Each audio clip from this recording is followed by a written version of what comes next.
Today, we're tackling a counterintuitive growth idea for SEO agencies. Instead of drilling ever deeper into one vertical, what if you became the undisputed expert in one core service and applied it everywhere? To show us how it works, we've invited Jonny Nastor from Digital Commerce Partners to share his journey from broad content SEO to a hyper-focused D2C offering. Let's get started. Welcome to the Agency Growth Series, the podcast dedicated to setting up, running, and scaling your SEO agency. Hi, Jonny, and welcome to the podcast. Hey, thanks so much for having me. Yeah, it's a pleasure. The first question I want to ask before we begin to dive into this topic is, what do we mean by niching down vertically, horizontally, and why is this such an important concept for SEO agencies? It's a good question. So niching down is what people tell you to do, right? When you're starting a business, especially a service-based business. And people even say like go as far down as you can, because then you can talk to your ICP or your ideal customer profile. That typically means you'll see lots of SEO agencies say like going for lawyers, or even like it could be just for criminal lawyers or just for like accident insurance lawyers. And it could be lawyers only targeting local businesses or something. So just like keep going down. Some people do just landscaping businesses. And so it's really just finding that and then going down as far as you can into it and basically replicating what you've done for this one company and do it all around your country or the world in any way. Um, Horizontally is, to me, it's still niching, but it's around the service or the capability of my team. So basically, I came out of a partnership, like Digital Commerce Partners came out of a partnership with Copyblogger Media. We were their SEO team, and then they proposed this idea because they had a huge audience in the content marketing space. So we created the agency, and then we hyper focused around content focused SEO. And to the point where, I mean, we're still doing that. So like we don't do backlinks. We didn't get into very really technical SEO. It was like if you need somebody with content focused SEO, which to me is mostly on page, really good copywriting integrated into your pages, internal linking, then we're the people for you. You can be a law firm, you could be a course creator, you could be an e-commerce company. Either way, it doesn't matter. Our service is what we do, and then we just go across industries only covering this space. We're not like we do all SEO or we're an all service digital marketing agency. We're not. We only do one specific thing, but we do it across rather than down. And was not niching down always the initial strategy? How did that actually come about? Because the way the industry talks about it is that niching down vertically is the standard. How did you actually come about figuring out you had to focus on content focused SEO as opposed to focusing on an industry? Selfishly, I wanted to stay. I get bored easy. So I was like, if I have to work with the exact same kind of company over and over and over again, I'm just going to be bored. But I really like getting better at what we do. And then like taking what we do in one market and then implementing it in another market and then another market, another market. So it's just kind of worked for us in that way. Looking back, it seems very clear, right? Like that's how we did it. But it was kind of just sort of the way it sort of evolved because again of that audience we had to initially kickstart DCP from. So we had like hundreds of thousands of people on email lists and stuff like that. So we got to start, and those were content marketers or people really into content marketing. And so they typically weren't even asking for like backlinks and stuff like that. That came later, and we just stayed away from that. We're just like, we don't do that. We don't do that. We would get partners who like we can like recommend people who do these other things, the technical stuff, but we just do this. And then we just tried to get as good as we could at that. And then it just sort of evolved from there, and it also just allowed us, there was some markets we tried and stuff, and it was just it didn't like jive with our team or like the way it worked, and it wasn't as successful. And so, but then we'd see success in another, like in like the music industry, and then it's like, whoa, okay, so this guitar teacher, we're killing it for him and he's killing it with his courses. So it's like, then we got like a bass teaching company, and we got like, and we just sort of like went around some markets like that. And so that kind of worked for us. And so it was kind of, you would niche down in little spots of it, but still trying to go to the next market to find ones that worked. And then we stumbled across e-commerce and D2C. And then our skill set at that point really, really seemed to lend itself well to it. And then we've started to niche down now at that point. But this is like 3 years into it, or four. You initially started with this horizontal niching down using content focused SEO. And then it seems like you did find your sweet spot, vertically speaking, with direct to consumer e-commerce. How did you manage to get to that conclusion that that was the industry you wanted to primarily focus on? What was the journey like there? So we got one client. They've been with us for just over 3 years now. They were a D2C client. They were also really big fans of Copyblogger. And so they hired us. We hadn't had an e-commerce client before. And just our work just lent itself super well to it. And then last year, yeah, the start of last year, so 2024, we had got a couple more D2C clients throughout that year. And then at the start of last year, I made the conscious decision that we needed to go way deeper into D2C and to e-commerce. It was like working super well for us. We were really successful for our clients.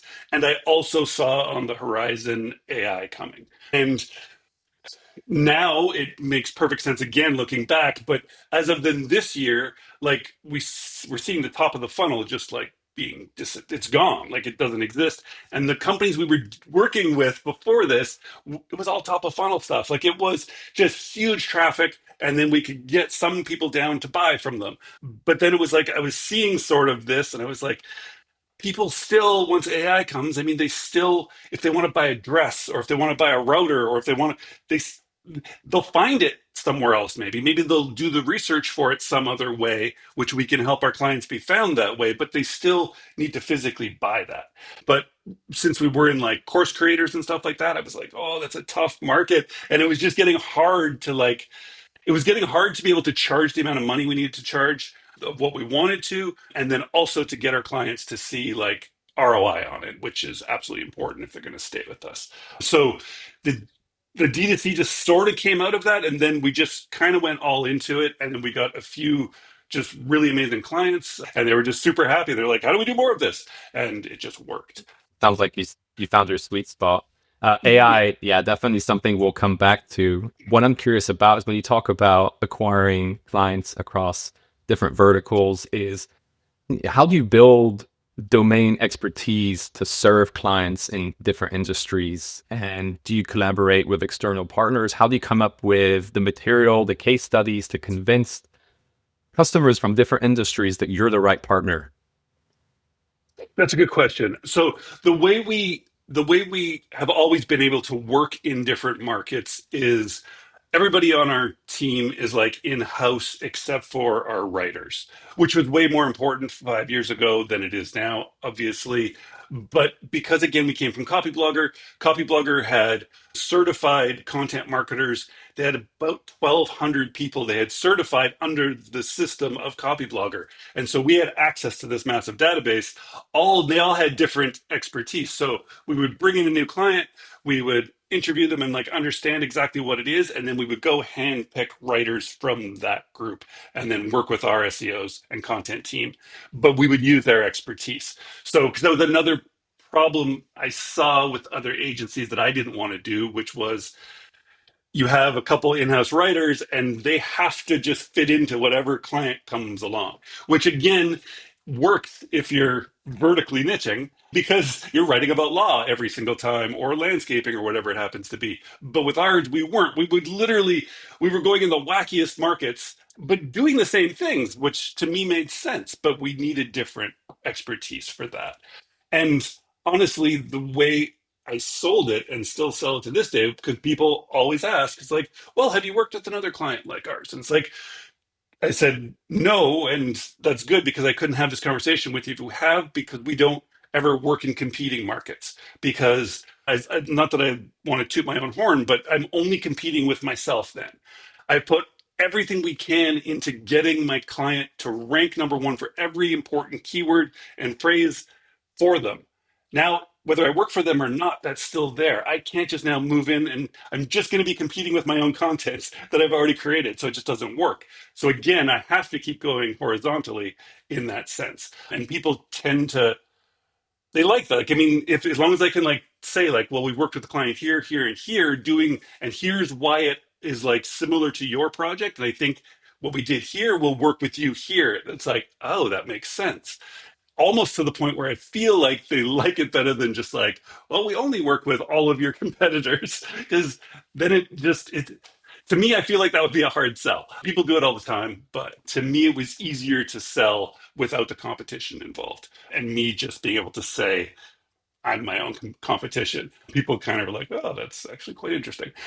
So we still get asked like, oh, have you ever worked with a company our size? Or have you worked with those kinds of things? I do get those questions. But at this point, we've worked with some of the largest companies that there are and some of the smallest companies, like one person teams. So everything in between seems to work for us.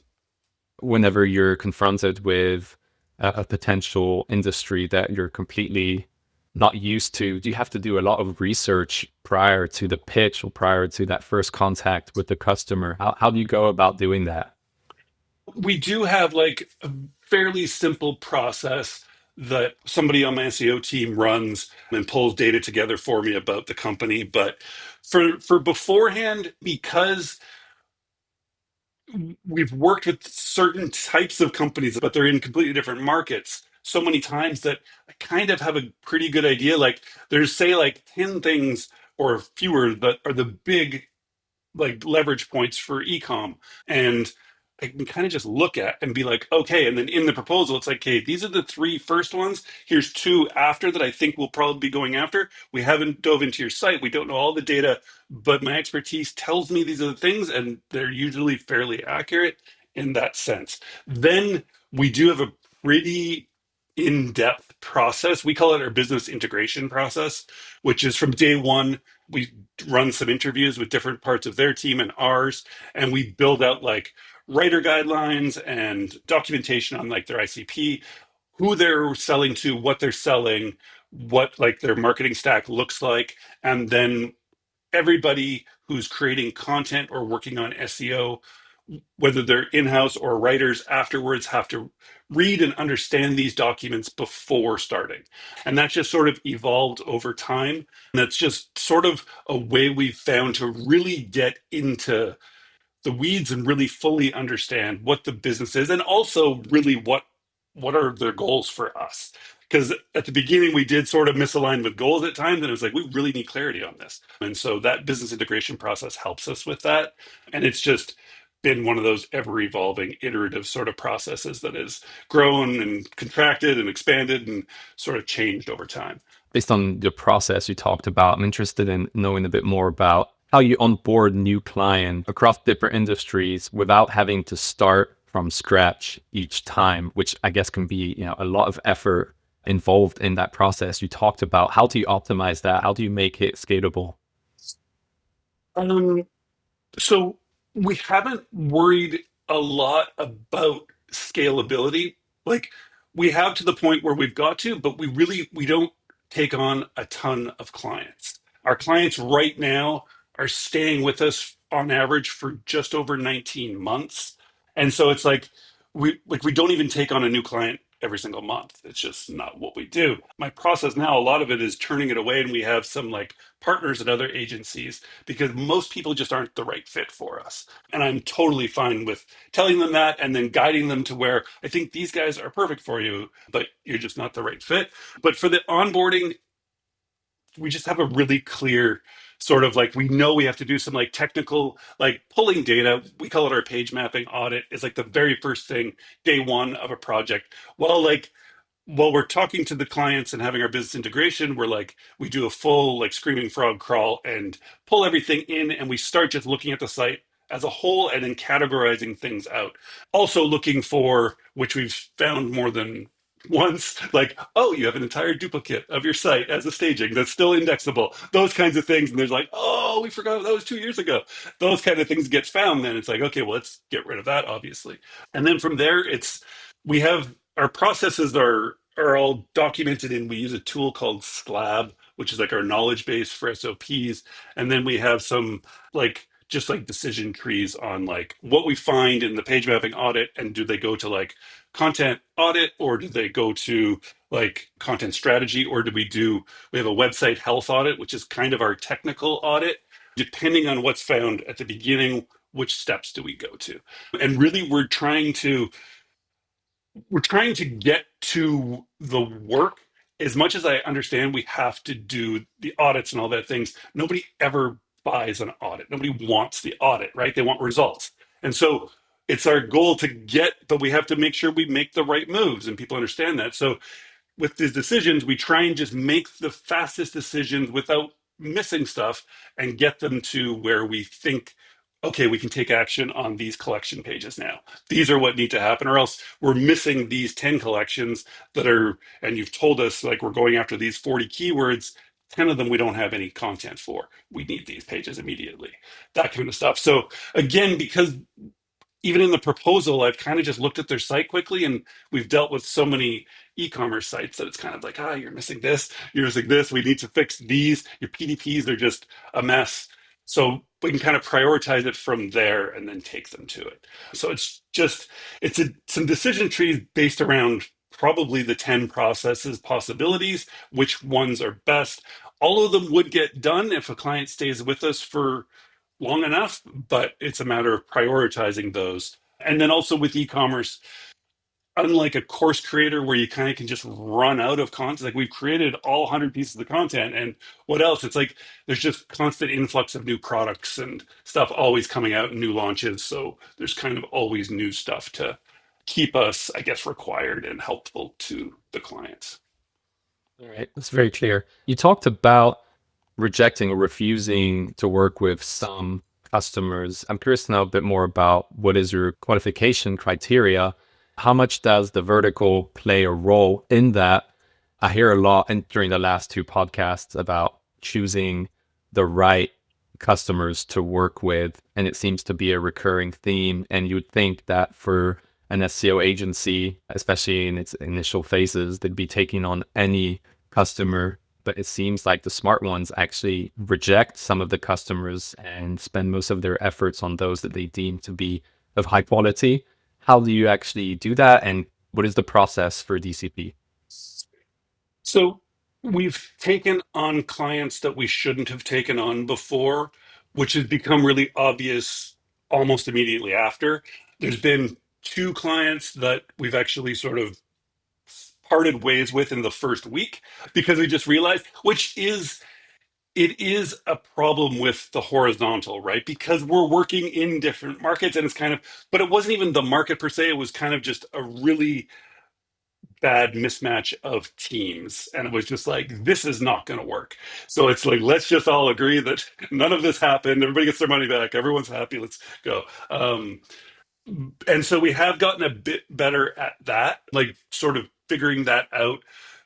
Lots of it's just through the communication, like even via email leading up to stuff. Like certain things are just, it's a little bit off-putting to us, and so we'll just say, okay, it's not going to work out. I was actually on a sales call yesterday with a Toronto company actually, and they're in the information space. Great company. They're really just need SEO content strategy focus, and they do like trainings, they have courses, they do speaking. And I had to say to them, I was like 3 years ago, 4 years ago, for sure, you guys were our ideal client. And I said, but you're just absolutely not anymore. And it's not just because, well, it is a lot because their budget, they just said at the beginning they couldn't afford our minimum.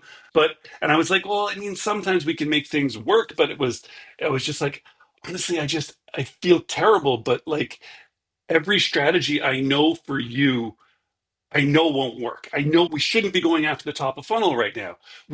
I don't know where your bottom of funnel is because you don't have clear sort of like with a service business or again with products. Like we have a client that sells like women's fashion, right? It's like, I mean, I know when dresses or bathrobes are, and those things are bottom of funnel. I know where they are. It's easy. But with courses and this like sort of speaking and different, it's hard.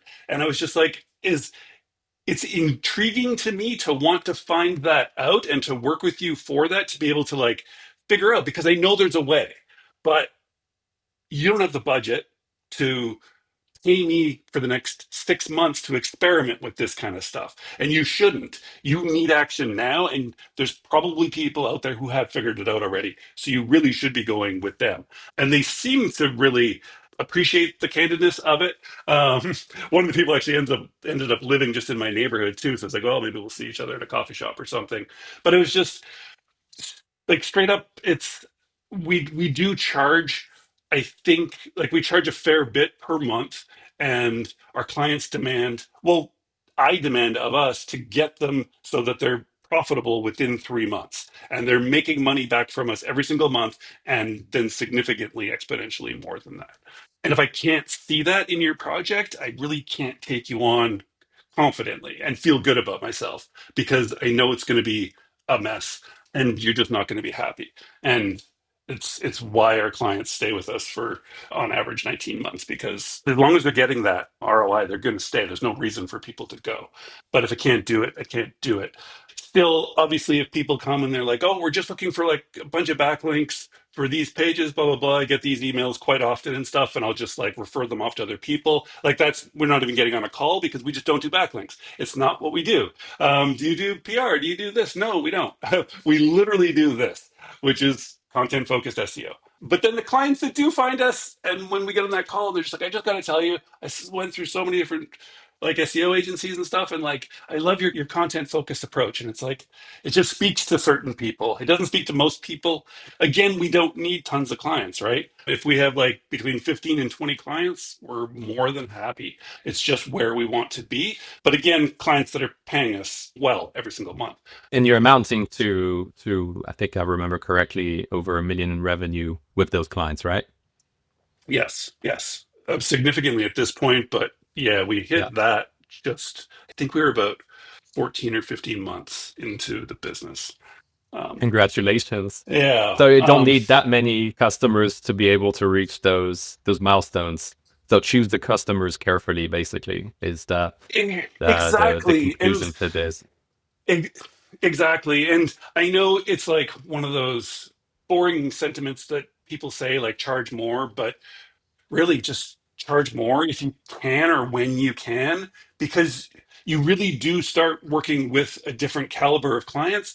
It's it's so much easier. Our clients who pay us $20,000 a month are so much easier than clients that used to pay us $2,000 a month.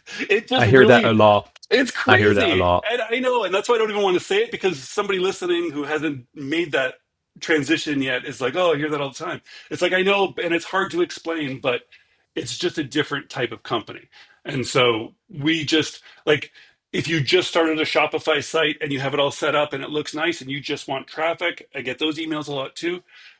Here's some agencies for starting out e-commerce. You're just not the right fit for us. Like we're just clients who come to us, they've got sites that are 10, 15, 20, 25 years old. The business has been around and they just never really focused on SEO. They figured out everything else.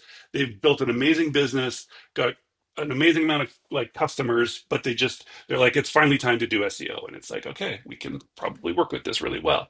So yeah. Do you price differently across different verticals? And how do you price projects when you can't point to deep industry experience in that particular industry? Our our base price now is $7,500 a month for just 4 projects. And we start now, we used to do only 6 month contracts, and now we've gone down to 3 month contracts. I found that as we made the transition to D2C, 6 months was hard for budgeting. They really think quarterly. And so if we could get into their quarterly planning and do 3 months, it's like a no-brainer for them. But the 6 months was harder to get approvals on. even if you raise the price and go to 3 months, they're like, yeah, let's do it. Let's try this out. And then it's our goal. We typically aren't nearly as profitable as, like, we're way less profitable, almost not profitable in the first 3 months as we are in, say, like 9 months down or 12 months. And then we can start gaining back our profitability. But we track that over the life of the client. And so again, the deep expertise is just, it doesn't have to be the same market. You have to be able to make the connection, their business to other successes you've had with businesses, and why you think you can bring that in. And then they'll be like, that makes perfect sense. Like, especially like using like an analogy of like tying another market to this one. It's just, people just get it. It makes sense, right? They typically, I don't think they want you mentioning that you worked for their biggest competitor. They just don't want. They'd probably be like, well, I don't really want. They know everything about them. Now they're gonna know everything about us. They probably still have contact with them. It's probably weird. But if they know that, like, we sell women's dresses and you guys killed it in like men's suits and in, you know what I mean? It's like, that's a very easy thing for them to like make sense. It's also a very easy thing for us to be able to like we worked in custom t-shirts and stuff. It's like, if you get into apparel and then you just think like, okay, so what are the other types of apparel, like running shoes and stuff? Like, I really want like Nike to be like a client or something if they're listening. But it to me, it's like, because I know what we've done in that market that is almost the exact same. It's a different ICP and stuff, but you're still, it's so interchangeable. To me, I can sell that and I can like confidently tell them what we can do and they can understand it. Maybe that's easier if I'm only talking to lawyers and I could tell them, for 100 other lawyers I've done this. That, I mean, that obviously works too. It's not that one's better than the other. This is just the way I went. And to me, it's a very natural, easy, again, it's just a easy way for you to toot your own horn and just be like, I just don't want to work with competitors because I'll just be competing with myself. And I want to be number one. I'm hyper competitive and my clients need to be number one for everything. If I have two of you, who wins? It's like, I wouldn't take on an SEO agency if they wanted to even pay us, because it's like, well, I'm not going to compete with myself for like these keywords. It's just not something I'm going to do. I want to win and I don't want to share that spot with someone else. So I imagine a lot, actually, I'm thinking about it, a lot of very niche, vertically niche type of SEO agencies sometimes must work for each other's competitors and sometimes must be helping competitors bid on keywords that they you helped have rank to. for You another have competitor. to. That must happen, right? You have to. Working with That's a just tricky landscaping situation. companies, just landscaping Yeah, companies in right? one country, like, you've got to cover the main cities and then the suburbs at some point, I would think.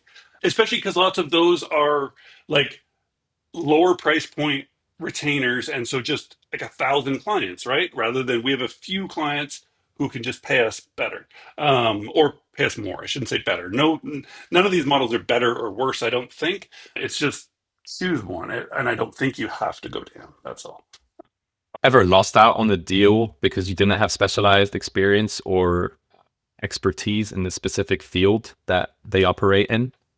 So not expertise in a field that they operate in, but I've lost a ton. I mean, probably in that sense, I shouldn't say no, but like, I was never told that specifically, but I've lost a lot of deals that could be just perfect clients for us, but they really, really were hyper focused on backlinks has to be a huge part of the strategy. And they're just not a part of my strategy. They're not going to be a part of my strategy. I'll tell you the Okay. reasons why I don't think they need to be, and why I think it's actually just, you're missing the right content, solving the right intent in the right places for the right customer. That's it. You're missing those things. It doesn't matter how many backlinks you get if you don't have the right products or the right collections in the right place, targeting the right people. It doesn't matter. That works for a lot of people. That doesn't work for some people because they're often talking to a bunch of agencies, right? And sometimes it works Mhm. really well. And I get told you're the only agency who has said that you don't think backlinks are a problem. And I really like that. But then I've heard Right. other people, everybody else thinks this, and we kind of want to go with the consensus, not with the one goofball who just seems to disagree with that. So it's just, but again, to me, that's probably a mismatch in our teams, anyways, then, because they either get that and it makes sense, or they don't, and whether fit or we're not. So we've definitely lost out, but I think a big part of horizontal niching is really deciding what you don't do more than what you do, and try and repel people and things that need that from you. And that allows you to get this space in here that if you need an agency to do this and you're not talking about all this other stuff, these this is probably the people, right? Like, to me, that's all niching is if a certain context or company with a certain context or project comes up, and there's people out there who would be immediately like, DCP are the ones for that. That's what you need, right? If they mention backlinks, or they mention PR, or they mentioned rebuilding the site or redesign work, then DCP wouldn't come up. But if it's not, then that's the right project for us. To me, you've niched well, whether horizontally or vertically, if you can fit into somewhere in that for people, at least in some people's head. Obviously, you don't have to be top of mind for everyone, but if somebody could immediately think of you, then I think you've done it successfully. And do you see many SEO agencies spreading themselves too thin across horizontally? And do you think that's to their disadvantage? And would you say, just generally, based on your experience scaling your SEO agency, horizontal niching down is something that more agencies should do, especially with, say, agencies that are just starting off and trying to find their footing? Yeah. If I had to do it again, I would do it the same way. I don't think trying to do more things is the way to grow, right? Like, people have asked us for design work or whatever, development work. It's just not what we do. And you look at some, like, I mean, there's web effects and stuff, right? Like, but they're like a massive industry agency, but they do everything and it works for them now. But starting out, it's like you need you do. And I've never liked the thing where people are like, well, what are you the best at the world at? It's like, oh, I'm probably not the best in the world at anything, really, but I think I'm quite good at this. So it's like, if I can just do that, right? But if somebody asks me for this, and the reason I think why, and I know it was a reason with me, why we tend to, it's like, revenue's hard this month, right? And like, somebody comes to you, a lead finally comes in, and they want something slightly different. Like, oh, we could offer that and figure it out, but it really detracts you from that. To me, the way I found to mitigate that personally was, make sure you have some agencies or people or other people around you that Mhm. you have a deal set up where you'll get 10% or whatever it happens to be, because then you feel so, because then you're actually like almost want to do that with ones that aren't a good fit, because you start seeing some good 10% of the retainer coming back for literally just handing off an email. And it's kind of like, whoa. And it's like, I'm only making 35% doing all of the work. It's kind of like, whoa, this is actually pretty impressive. And to me, that makes it easier, because some revenue is going to still come from that. So you're not just letting it, because it's hard to let it go when you don't have the revenue, right? And you're just struggling to grow. And you think, well, maybe these people would be an ideal client. And then it's, and then it just detracts you, because you'd never become a really like an expert in a place where you can go horizontal, because you're constantly just like going in these weird places trying to do whatever anybody asks you. And so to me, that's the way I found to do it, was just find those partners you could offshoot to, so that you're still getting revenue but you're staying focused. And then they also know that, like, it's like, oh man, if you really just need good content, and it's like, even if they're like, oh, these guys would be a good, they'll want to reciprocate and do it. You can pay them their commission, but Right. it does work out. The more you can kind of be offloading leads. And people, honestly, I've had people come back months later and even thank me for the recommendation, like the client themselves, because it's, people do appreciate it if they can trust you, and like, you're just sending them to somebody who's truly a good fit. It's like, yeah, I know agencies, I think these guys are a really good fit for you. And those kind of things can come back to you. You don't know where that person's going to end up working, and maybe they do need you. They're going to come back to you again. So I would stay horizontal and find your places to offshoot if you. If we had to recap some best practices for an agency that wanted to, say, do the same thing as you're doing, so content focused SEO, some best practices I hear from this conversation is outsource writing to freelancers who can then be specialized in the different niches that you want to focus in. Yeah. And maybe the second one is partner with other SEO agencies that specialize in a different type of service, so that you can then refer clients to them and create this kind of mutual agreement between the two, and they'll send you over some leads as well when they can't do that specific thing that they're asking them to do. What would be some other practical advice to add to this list? The other one, and maybe the most important for our growth, was, and I don't know, I can't tell you if this horizontal and vertical gets confusing at times and muddled, but like, so we had that acoustic guitar academy came and it was just really successful then. And I love music. If I could show you over here, I've got my drums set up and things. And I was like, okay, so like and so we have some other musicians on the team. I was like, there's something about our SEO with this music. So that's when Scott's Bay, like we went to then non-competing, because like somebody teaching guitar and somebody teaching bass guitar are not competing. They might even have overlap of some people, but they're not in competition at all. So it was kind of like we could identify, I absolutely want that, and then you can go on LinkedIn, try and find connections, or just do really manual slow outreach to people showing what you've done, because they'll understand it too, like, oh wow, they probably or maybe have heard of this because they're an adjacent market. But and so I don't know if that's horizontal. I think that's somewhat going vertical within like the music, but like only doing what we do. And so to me, because then one client finds you, now you can get two even and double your revenue from there and expertise, or even three, as you're like looking for the next market to do what you do. So I would really think of like, as much as horizontal can be in any market, don't always think like what's some random market I could work in. Let those find you and then look around those. I mean, it was even with like the CMA, helping people become accountants. It was like we started looking in like CPA, and then there's like all these like MCAT ones, and there's this whole industry of people training and teaching people and helping them pass like exams and stuff. It was like, whoa, we could get into this whole space. It's like, to me, that's an interesting way to go. And it can allow you to grow because you can use that to now double or triple in that market space without thinking we have to take over this entire market. Don't worry about that. If you just get another client, you've doubled your size and your revenue from just that alone, and go to the next one. So to me, it would really be look at it. And I know people get really stuck on like outreach and doing as much. It's like you don't have to do lots of it. If you have a specific example and you're talking to specific people that are very intertwined in that, just do that. Find one, go to the next one, find another. Now I'd like to take the final part of this conversation to talk about the elephant in the room, AI. Do you think that domain expertise is going to become more valuable or less valuable in an AI world? More valuable. Okay. Does that make niching harder?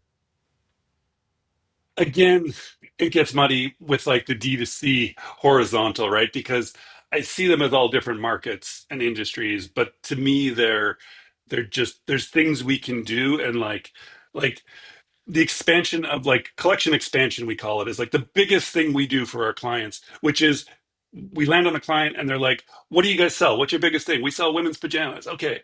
Where's the women's pajama collection? Well, we have it. It's called this. It's called something that we use internally. It's like, oh, but that's what you want. And those kind of thing, that to me is like a domain experience of like, we can tell you exactly, you tell us the top, like the biggest head terms, I'll tell you why you're missing the things and how we're going to fix that. And it's going to happen quick and you're going to get the results fast. And to me, that's like an expertise that's horizontal and can be used across all of these different things. And also, again, I think the more, even if like in the AI world, if you want to be like shown in ChatGPT and stuff, I think the more you're known for a very specific area, which to me can be the horizontal or the vertical, doesn't matter. It goes back to that, like, when can somebody be like, oh, DCP is the right for that?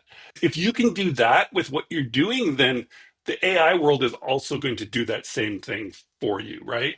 And will that change? Like, obviously, what I do for clients today, and the big sort of levers I have to pull will probably be different in 6 months and 12 months because of AI, but it's still, I bring that original domain experience of the D2C world that I can then, it gets translated into here, and people are just like, humans are not nearly as fast as AI is. Like we can't forget everything we knew. And that expert we knew 6 months ago for this, if that's the closest thing to this, that you're still that expert. Does that make sense? You know what I mean? Right. Like, because even Definitely. though it's evolution, I mean, revolutionarily changing almost daily, us as humans are still like, oh, I can still only remember so much from so long ago. And so it carries through in that sense. But it also needs to make sense. There's people I see popping up. It's like, you weren't talking about anything like this. Now all you're just apparently an AI SEO agency now. And that's all you are. It's like to me, it's just like, well, that's kind of a leap. But to me, that's not showing domain expertise. That's just showing bandwagon and trying to like capitalize on something very different.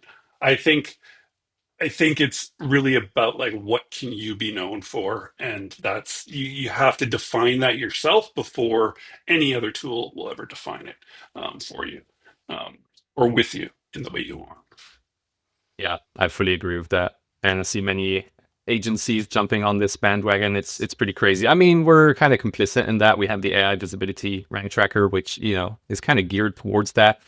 But that's been super insightful. That's actually the end of my questions. So I think we'll end it here. And I wanted to thank you for joining us on this episode of the Agency Growth Series. It was super interesting. I've learned a lot. A super interesting case for DCP.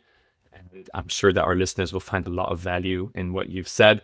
If they want to go visit you, I think it's digitalcommerce.com. Great domain, by the way. Just thank you so much for having me. I look forward to seeing what you guys, your team tackled with AI and SEO as it continues along. But it was fun. Thanks so much. Yeah. And I look forward to having you on one of our next episodes in the Excellent. future.